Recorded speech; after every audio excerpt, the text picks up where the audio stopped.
നാട്ടിൽ നിന്ന് കൊണ്ടുവന്ന പാളയംതോടൻ പഴം കറുക്കാൻ തുടങ്ങിയപ്പോൾ തൊട്ടുള്ള പ്ലാന് അതങ്ങ് ജ്യൂസാക്കി ഒന്ന് കുടിച്ചാലോ എന്ന്. ആ ജ്യൂസിൻ്റെ പ്ലാന് അവസാനം ചെന്ന് നിന്നത് ഷാർജ ഷേക്കിലാണ്. നാട്ടിൽ നിന്ന് കിട്ടുന്ന ഷാർജ ഷേക്കില്ലേ, അത് ഒന്നൊന്നര സംഭവമാണ്, ഭയങ്കര ടേസ്റ്റാണ്.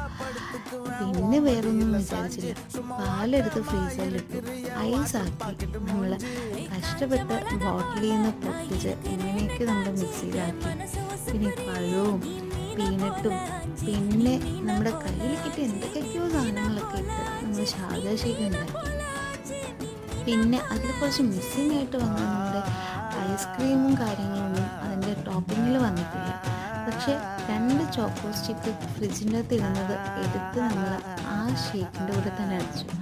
പിന്നെ ഡെക്കറേഷൻ്റെ കാര്യത്തിൽ നമ്മൾ പണ്ടേ പൊടിയാണ്, ഗ്ലാസ്സിൽ മൊത്തം ചോക്ലേറ്റ് സിറപ്പൊക്കെ ഒഴിച്ച് ഡെക്കറേഷനൊക്കെ ചെയ്ത് കുടിച്ചു. പക്ഷെ നമ്മുടെ ഐത്ത് കുട്ടിക്ക് അത്ര ഇഷ്ടപ്പെട്ടു.